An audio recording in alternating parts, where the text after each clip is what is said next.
নমস্কাৰ সকলোকে mix motivation চেনেললৈ স্বাগতম জনাইছোঁ। কেনে আছে আপোনালোক? আশা কৰোঁ সবে ভালে আছে। আজি মই এটা বিশেষ কাৰণত মই ভিডিঅ'টো প্ৰস্তুত কৰিব বিচাৰিছোঁ। নন্দিতা শইকীয়া আৰু ৰিণ্টু শৰ্মা দুইজনৰ মাজত কি সম্পৰ্ক আছিল সেইটো আমি বিশেষভাৱে যদি চাবলৈ যাওঁ তেতিয়াহ'লে আমি এইটো গম পাইছোঁ যে আমি ভালপোৱাৰ তেওঁলোকৰ এটা ভালপোৱা সম্পৰ্ক আছিল। এই ভালপোৱা সম্পৰ্কটো কিমান গভীৰ আছিল আৰু কিমান গভীৰ নাছিল সেইটো আমি ভালদৰে নাজানো। এইটো কাৰণে নাজানো যে আমি তেওঁলোকৰ লগত আমি পঢ়া নাছিলোঁ বা তেওঁলোকৰ লগত বন্ধুত্ব নাছিলোঁ।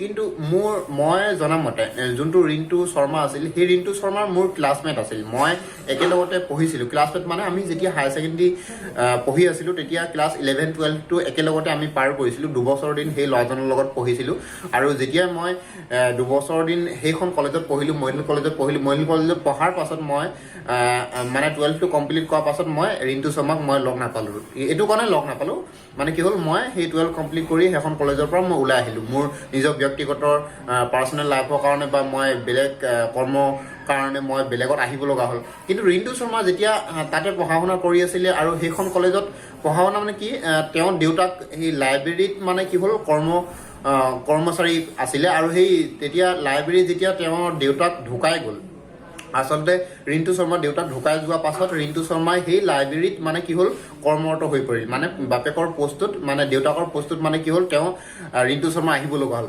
আৰু আচলতে যেতিয়া আমি যিমানখিনি মই ৰিণ্টু শৰ্মাক জানো, ৰিণ্টু শৰ্মা বিষয়ে বাপেকৰ নামটো একজেক্ট মই কিবা পাহৰি গ'লোঁ, কিন্তু আমি সদায় শৰ্মা দা বুলি কৈছিলোঁ।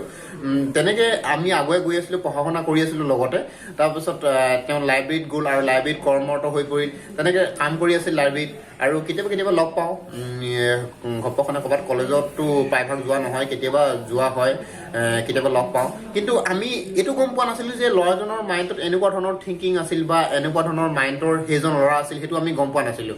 কিয়নো সেইখন কলেজতে আমি পঢ়িছিলোঁ আৰু তেওঁ পঢ়িছিলে আৰু সেইখন কলেজৰ পৰা বহু শিক্ষিত যুৱক, বহু শিক্ষিত যুৱতী তাৰ পৰাই সেইখন কলেজৰ পৰা ওলাই গৈ ভাল আজি কৰ্ম কৰি আছে, ভাল জেগাত কাম কৰি আছে, উচ্চ পৰ্যায়ত কাম কৰি আছে।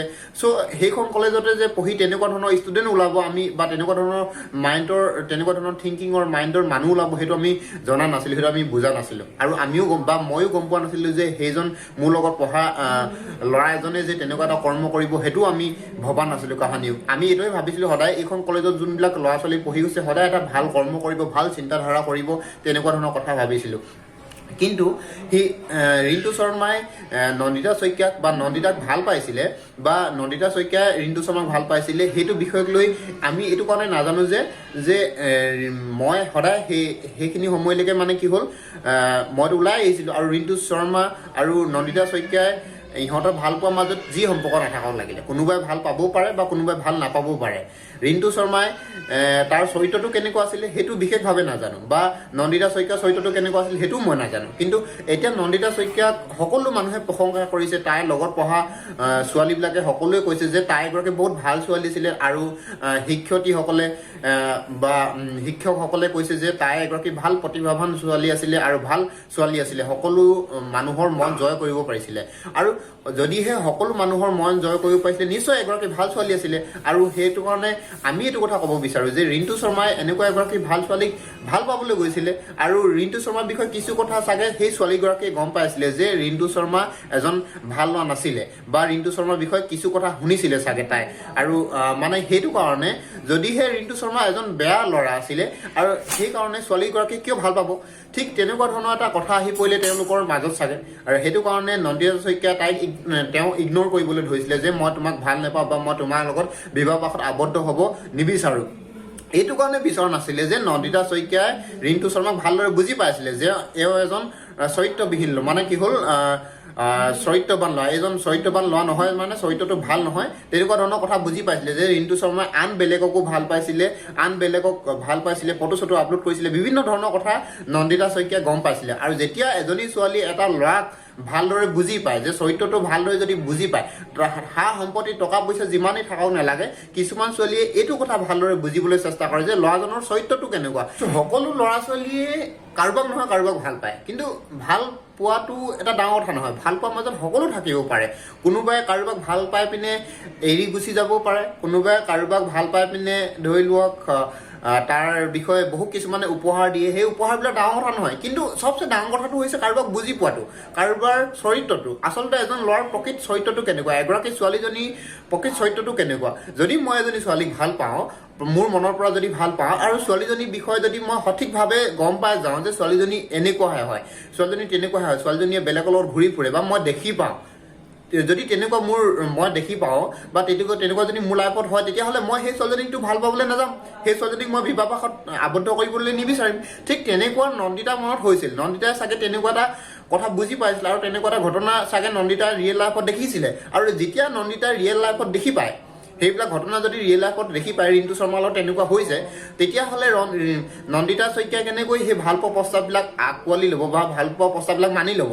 আৰু সেইবিলাক কথা মানে কি হ'ল, তাই চাগে ঘৰত কৈছিলে যে মানে মোৰ সতে ৰিণ্টু শৰ্মাৰ এনেকুৱা এটা সম্পৰ্ক গঢ় লৈ উঠিছে, বা ৰিণ্টু শৰ্মাৰ এনেকুৱা এজন ল'ৰা ভাল ল'ৰা বুলি ভাবিছিলোঁ, কিন্তু ৰিণ্টু শৰ্মা এনেকুৱা ভাল ল'ৰা নহয়, কিজানি সেইবিলাক কথা ঘৰৰ মা দেউতাৰ আগত প্ৰকাশ কৰিছিলে। আৰু যেতিয়া মা দেউতাৰ আগত ৰিণ্টু শৰ্মাই ক'বলৈ গৈছিলে যে মই আপোনালোকৰ ছোৱালীজনীক বিবাহপাশত আবদ্ধ কৰিব বিচাৰোঁ বা বিয়া প্ৰস্তাৱ দিছিলে, তেতিয়াহ'লে সেইবিলাক কথা মা দেউতাকৰ আগত মানে কি হ'ল, আগতেই কৈ ৰাখিছে ছোৱালীজনীয়ে যে তেওঁ চাগে তেনেকুৱা ক'বলৈ আহিব, আৰু তেওঁ ল'ৰাজন এনেকুৱা হয় চাগে আপোনালোকে বিয়া প্ৰস্তাৱটো নামানে বা মানি ল'ব, আপোনালোকে নিবিচাৰিব, ঠিক তেনেকুৱা ধৰণৰ কৈ ৰাখিছিলে। আৰু সেইটো কাৰণে চাগে মা দেউতাই সেই ৰিণ্টু শৰ্মাৰ প্ৰস্তাৱটো মানি লোৱা নাছিল। আৰু সেইটো কথাক লৈ ৰিণ্টু শৰ্মাই কি হ'ল, তাৰ মাইণ্ডত মানে কি হ'ল, মগজুত মানে বেয়া ধৰণৰ থিংকিং সুমিয়াই লৈছিলে যে আপোনালোকৰ ছোৱালীজনী যদিহে বিয়া নিদিয়ে, তেতিয়াহ'লে মই আপোনালোকক হত্যা কৰি পেলাম, বা আপোনালোকক মই মাৰি পেলাম, যদিহে মই আপোনালোকক মাৰিব নোৱাৰোঁ, তেতিয়াহ'লে ছোৱালীজনীক মাৰি পেলাম, তেনেকুৱা ধৰণৰ থিংকিং চাগে লৈছিলে।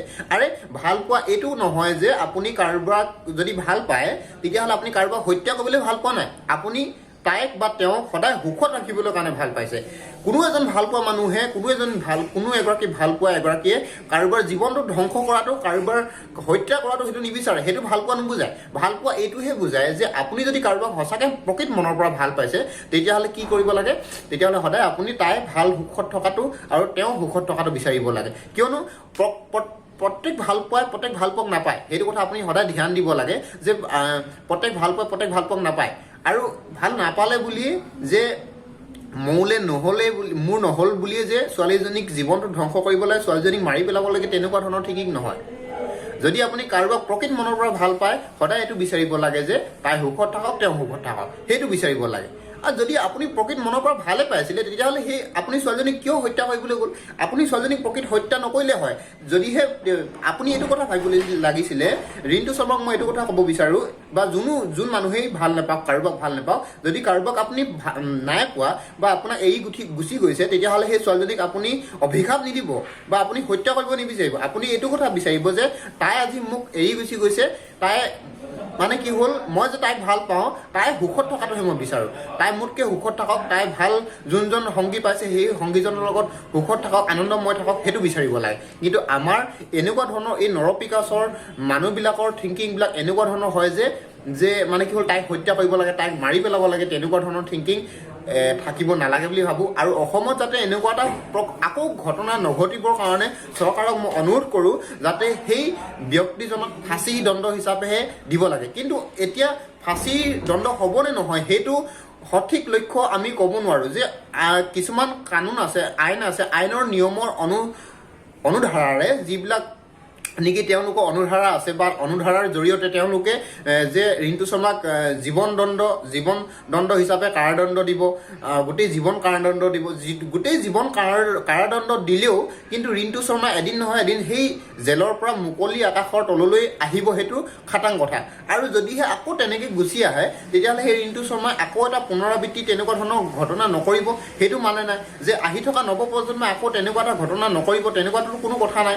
সেইটো কাৰণে অসম চৰকাৰক যাতে আমি অনুৰোধ কৰিব বিচাৰিছোঁ যে আৰু বেলেগ ধৰণৰ শাস্তি নালাগে, ফাঁচী ধৰণৰ শাস্তি দিয়ক। যদি ফাঁচী ধৰণৰ শাস্তি দিয়ে, তেতিয়াহ'লে কি হ'ব, নৱপ্ৰজন্মই বা আহি থকা প্ৰজন্মই বা আহি থকা যুৱ সমাজে কি হ'ব, এইটো কথা বুজি পাব যে আমি এইটো এনেকুৱা ধৰণৰ কৰ্মকাণ্ড যদিহে কৰিবলৈ যাওঁ, তেতিয়াহ'লে আমাকো এনেকুৱা ধৰণৰ ফাঁচী দণ্ড হ'ব পাৰে, জীয়াই আমাক এনেকুৱা ধৰণৰ ফাঁচী দিব, আমি এনেকুৱা ধৰণৰ শাস্তি ভুগিবলৈ আমি মানে কি হ'ল মানুহে ভয় খাব, নৱপ্ৰজন্ম ভয় খাব। সেইটো কাৰণে আমি ক'ব বিচাৰোঁ যে চৰকাৰক অনুৰোধ কৰিব বিচাৰোঁ যে ফাঁচি হওক, আৰু ফাঁচি দিলেই আমি ভাল পাওঁ।